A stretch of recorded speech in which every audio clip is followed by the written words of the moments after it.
We are basically a development and publishing house. Publishing refers to the fact that we self-publish our products in Germany, but in Germany only. And right here in North America, we're going with Certex software during high school. So that was the time where I found my interest in, dealing with computers, having those nice things moving on screen, like that. Probably like everybody my age.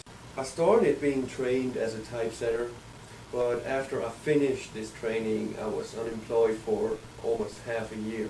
So by that time, I was sitting at home going, gee, what am I going to do? And I started writing my first serious program. I'm in the industry for 8 years now. Well, I started in '86. That was when my first game was published, which I had done during my unemployment. That was a text adventure game, like the old Infocom stuff.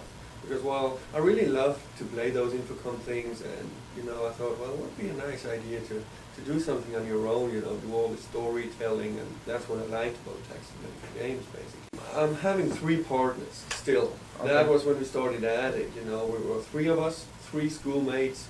We were at high school together, and we said, okay, let's do this. There is this paper and pencil role-playing game which Realms is based on, and we used to play that game years and years. Really loved the system, and eventually we thought about, well, should we do this on a computer? We sat down with these people, sat down with the original authors who do the paper and pencil game, and had them doing the storyboarding on Blade of Destiny, whereas we took all our knowledge of, all the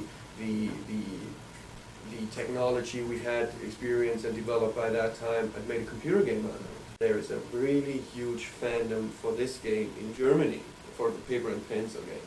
And we thought, okay, we have 2 choices. Either we show these people that we are capable in doing a good job in converting their game to computer, or we'll blow it.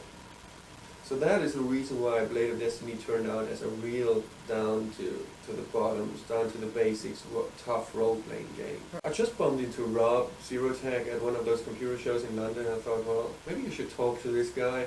And I went up to him and introduced myself and said, I'm having a role-playing game which I would like to have distributed in the States. Would you like to take a look?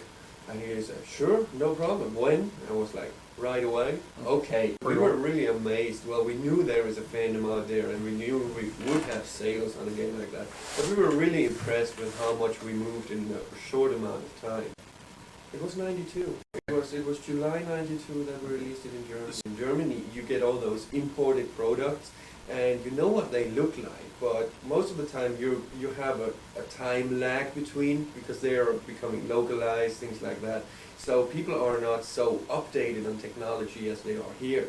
Same goes with the hardware, Germany probably lags 1 year behind the United States in terms of hardware, system requirements, things like that. By the time when Blade of Destiny came out here, it was already a year old, plus we had this time lag.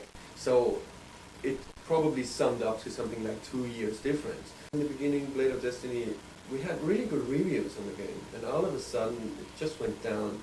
Everybody was just picking on the game. A lot of people who were playing Blade of Destiny here in the States wrote into us and told us, well, this is what we like about the game, but unfortunately it has this drawback and that drawback, so could you do something about that, And we just collected all those customer reports and letters coming in. And before we started developing StarTrail, we sat down, made lists of what people really wanted to see in the game, what they really never ever wanted to see again. We have a full fluid 3D engine in there now.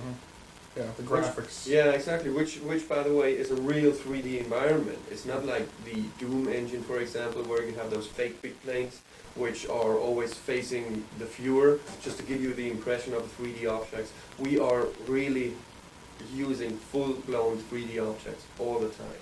I don't think we could have done such a good job on StarTrail as we did. If we hadn't really had the release of Blade of Destiny here in the States, and without Certec actually helping us, to get into all this. Atlantic basically is a completely independent company to Certec, because, first of all, starting with the fact that we are based in Germany, secondly, that we publish our products ourselves in Germany, and third of all, that we just met after Blade of Destiny was done, so that shows that we are an independent company. Well, my job basically is to to do all the marketing in Germany, to do all the sales in Germany, and also to handle the press, to do all these foreign issues with Surtec and